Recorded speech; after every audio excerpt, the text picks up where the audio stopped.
Et bonjour à tous et bienvenue sur GraphsPC les gars. Donc aujourd'hui nouvelle vidéo sur les piments qui se trouvent à l'extérieur. Donc on va voir un peu ce qui se passe ici. Donc pour commencer on a le Carolina Reaper rouge. Donc ça on est à plus ou moins 2 millions de Scoville. Il pousse très bien. On peut voir que les feuilles sont un peu plus claires que les autres. Mais pour l'instant ça va, je pense qu'il y a un peu trop de soleil peut-être. Ou trop d'eau, on va le voir d'ailleurs par après. Ensuite on a le Carolina Reaper jaune, pareil on est aux alentours des 2 millions aussi. Il pousse très très bien, comme vous pouvez voir, quelques taches sur les feuilles, mais rien de méchant sur les nouvelles feuilles, donc on verra comment ça se passe par la suite. Ensuite, on a le Peperoncini, donc celui-là, comme je vous ai dit, peut-être trop d'eau. On peut voir qu'il y a des feuilles qui sont un peu pliées, qui sont recourbées sur eux-mêmes, en fait, sur tous les nouvelles pousses. Donc on peut voir aussi que j'ai mis 2 sacs pour isoler les graines. Donc là, pour l'instant, on a seulement 2 fleurs qui sont presque prêtes à s'ouvrir. Et là, vous pouvez voir les nouvelles feuilles qui poussent un peu tordues. Donc ça, je pense que c'est aussi un problème de surarrosage, étant donné qu'on a eu des fortes pluies récemment. La semaine passée, donc au milieu, on a, comme dans tous les pots, les tagettes aussi, hein, comme vous pouvez voir ici. À côté, on a le piment calabré. Donc celui-là, il est déjà bien en fleurs. Donc je pense que ce sera un des plus productifs cette année. En tout cas, pour l'instant. Il faut voir les autres, hein, ils sont un peu plus longs à pousser, mais on verra comment ça se passe. En tout cas, celui-ci a beaucoup de fleurs et beaucoup de fruits, comme vous pouvez voir ici. Donc là, on est plutôt pas mal. On a quelques graines qui sont occupées d'être isolées, quelques piments qui ont déjà été isolés, que j'ai enlevé les sacs déjà, et que je les ai marqués. Ensuite, dans le troisième bac, nous avons le Choco Ghost Chami. Donc là, c'est pareil, on a plus de 2 millions. Il commence déjà à faire quelques fleurs. Pour l'instant, au niveau puceron, on n'est pas trop embêté. On en a quelques-uns qui apparaissent, mais rien de bien méchant.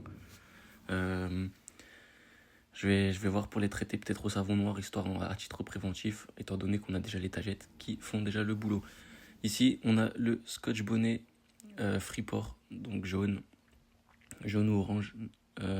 Orange, ce sera un orange. Qui pousse très bien, des grandes feuilles, donc ça sera un grand gabarit hein, qu'on peut voir par rapport aux autres.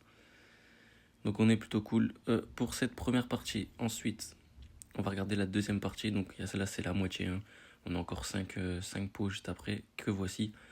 Donc on a nos 5 pots qui sont ici, donc dans des pots individuels, hein, comparés aux autres qui sont dans des bacs par deux. Donc dans le premier, on a notre Dragon Breath, qui est un de ceux qui poussent le plus doucement d'ailleurs. Hein. Il pousse vraiment doucement par rapport aux autres. On peut voir qu'on a des feuilles qui ont été arrachées. Donc ça n'a pas été mangé, ça a vraiment été arraché. Je ne sais pas c'est dû à quoi, ici aussi. Sinon dans l'ensemble, il se passe plutôt bien. Enfin, il se porte plutôt bien, pardon.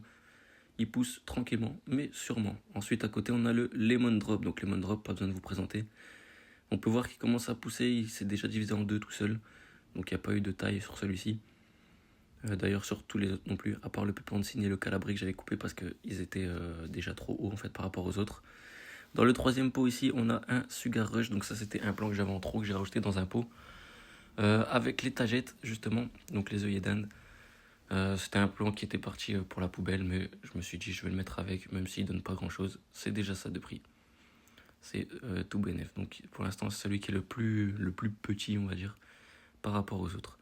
Ensuite, ici, on a notre habanero sweet. Donc, c'est pareil qu'un habanero normal. Donc, le goût, normalement, devrait être pareil, sauf qu'il n'y a pas de piquant. Donc, il est à 0 sur l'échelle de Scoville. Donc, on verra ce que ça donne. J'espère qu'il sera vraiment à 0.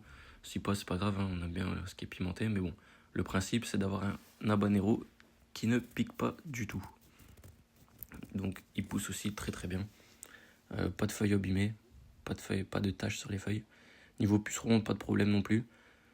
Donc pour l'instant, tout se porte bien. Et ici, on a notre Sugar Rush que j'avais que j'avais déjà sélectionné plutôt pour mettre à l'extérieur en premier. Donc normalement, il devait avoir que celui-ci et pas le deuxième qui est avec les tagettes. Mais je me suis dit autant en mettre un en plus. On verra ce que ça donne. De toute façon, c'est pas perdu.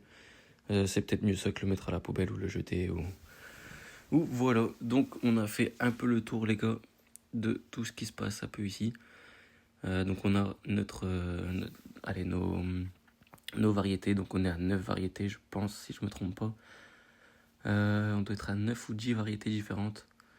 Donc c'est plutôt cool les gars. Moi je vous dis à la prochaine, n'hésitez pas à vous abonner, à partager, c'était GraphsPC. Ciao les gars.